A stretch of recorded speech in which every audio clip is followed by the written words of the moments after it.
एक मांडव्य नाम के ऋषि थे। आपको घटना बता रहे हैं, श्री महाभारत में भगवान श्री कृष्ण द्वैपायन व्यास देव जी ने लिखी। वो हाथ उठा करके अपने आश्रम में ऐसे तप कर रहे थे, तो कुछ चोर राजा के यहाँ से चोरी करके भगे, तो राजकर्मचारियों ने उनका पीछा किया, तो उन्होंने बचने के लिए ऋषि के आश्रम का सहारा लिया। पर राजकर्मचारियों ने देख लिया था कि आश्रम में गए, तो आश्रम में घुस गए, तो चोर भी मिल गए और सामान भी मिल गया।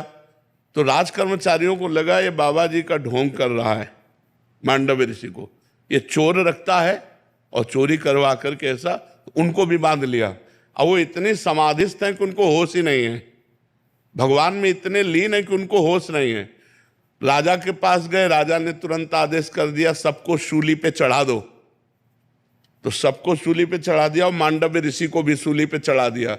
शूली होती है एक भाले जैसी आकृति की, और उसको ऊपर से ले जाकर ऐसे छोड़ा जाता है, तो उसके गुदा द्वार में जितना घुस जाए अब वो तड़प तड़प कर मरता है, बहुत बुरी सजा है। तो जो ही गुदा द्वार में सूली इतनी घुसी सो उनको होश आ गया। जब होश आया तो पद्मासन लगा के बैठ गए सूली पे। वो तो महापुरुष थे, जो अन्य चोर थे वो मर गए थे। अब जब अन्य को सजा दे, इसीलिए सूली आज भी नहीं निकली आपके पड़ी हुई। तब उनका 8 वर्ष के बालक को ज्ञान नहीं होता, इसलिए मैं आज से मर्यादा रखता हूं कि 14 वर्ष तक की अवस्था का किया हुआ पाप दंडनीय नहीं होगा, नाबालिग।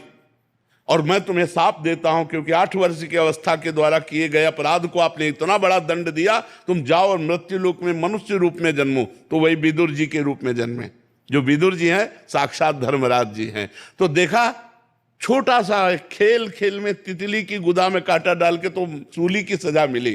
तो हम लोगों से जो अपराध बनते हैं उनका बड़ा भारी दंड मिलता है।